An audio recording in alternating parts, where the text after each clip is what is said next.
दोस्तों कैसे आप। मैं आपका साथी नासिर चौधरी।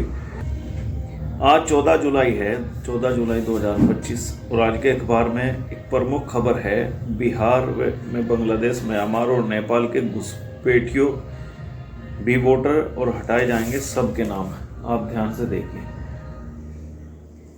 ये फ्रंट कैमरा होने की वजह से शायद आपको ये गलत दिख रहा होगा, लेकिन आज एक बड़ा महत्वपूर्ण सवाल उठकर आया है।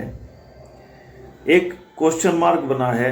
हमारी जो चुनाव आयोग की प्रणाली है, वोटर आईडी है, आधार कार्ड है, जन्म प्रमाण पत्र है, ये अखबार वालों का कहना है, समाचारों का कहना है कि लोगों ने बांग्लादेश, म्यांमार और नेपाल से आके फर्जी वोटर आईडी कार्ड बनवा लिए।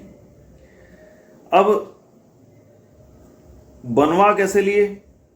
सरकार जो है, जो कर्मचारियों को फीस तनख्वाह देती है, सरकार जिन कर्मचारियों को इस काम की तनख्वाह देती है, वोटर आईडी बनाने की, आधार कार्ड की, इसके अलावा जो भी प्रमाण पत्र उसमें लगते हैं, ऐसा तो है नहीं कि खाली जन्म प्रमाण पत्र या खाली वोटर आईडी से आप जमा करके आधार कार्ड बनवा लेंगे, जन्म प्रमाण पत्र बनवा लेंगे। आपको बहुत सारे डॉक्यूमेंट्स की जरूरत पड़ती है। एक वोटर आईडी बनवाने के लिए आपको वहां की आईडी दिखानी पड़ती है, आधार कार्ड वगैरह, राशन कार्ड। इसका मतलब ये है दोस्तों, इसका मतलब ये है कि म्यांमार, नेपाल और बांग्लादेश से जितने भी लोग आए हैं उनके पास में यहाँ के सभी कागजात हैं, तभी उनके पहचान पत्र बने, तभी उनके आधार कार्ड बने, तभी उनके जन्म प्रमाण पत्र बने।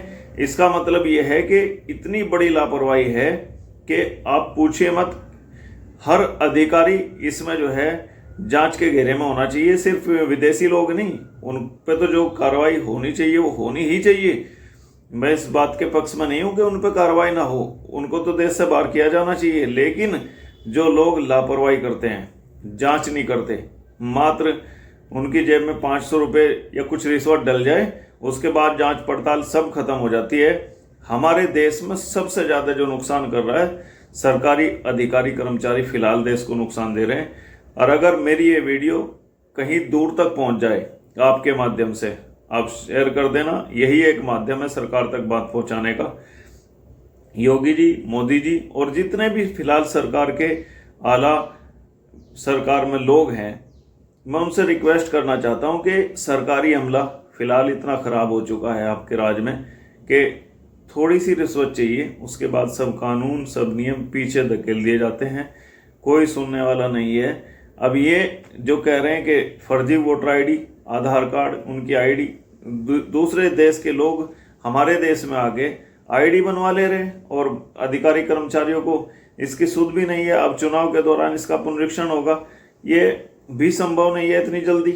और फिर दूसरी बात, जिन लोगों ने ये आईडी बनवा ली वे और भी डॉक्यूमेंट बनवा लिए होंगे उन्होंने। आप कैसे उनको साबित करेंगे कि ये बाहर के हैं या यहाँ के हैं?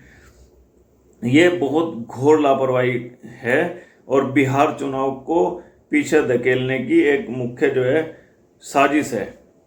आप मेरी बात को समझिए कि बिहार चुनाव में अपने पक्ष के वोटरों के वोट रहेंगे और जो विपक्ष के लोग हैं उनके वोट काट दिए जाएंगे। या तो आप उन पर कार्रवाई करिए, उन अधिकारियों कर्मचारियों पर जिन लोगों ने फर्जी आधार कार्ड, वोटर आईडी बनवाए लोगों के, उनको पता था कि ये बाहर के हैं, फिर उनको यहाँ की वोटर आईडी, उनकी नागरिकता ही समझिए कि उनको वोट डालने का अधिकार मिल गया। और इससे ज़्यादा बड़ा अधिकार क्या है? आप किसी दूसरे अन्य देश में जाकर देखिए, आपको ग्रीन कार्ड कितनी मेहनत से बनता है। यहाँ तो कोई भी आया कहीं से, वो थोड़े बहुत दिन रहा, उसके बाद उसकी आईडी बननी शुरू हो जाती हैं, क्योंकि जनसेवा केंद्रों के माध्यम से लेखपाल वगैरह गहनता से जांच नहीं करते। आईडी वहाँ की चाहिए, प्रधान लिख के दे देता है। तो ये बहुत लचीला है, इसको हमारी सरकार को बहुत सख्त करना चाहिए।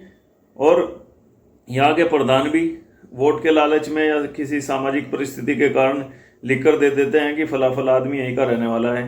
ये बहुत लापरवाही का कारण है। इससे देश में घुसपैठिए कम नहीं होंगे। ये बिल्कुल देश के लिए नुकसान की चीज़ है।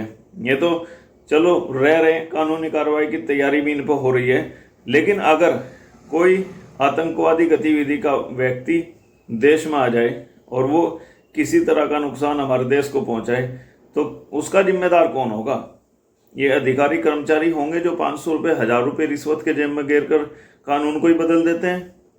इस पर हमारे देश की सरकार को सोचना चाहिए कि अधिकारियों की लापरवाही के कारण गलत वोट बनते हैं। मैं तो रिक्वेस्ट करना चाहता हूं आप लोगों से कि वीडियो को दूर तक पहुंचाएं ताकि सरकार की आंख खुले कि लापरवाही किस स्तर पर हो रही है। धन्यवाद।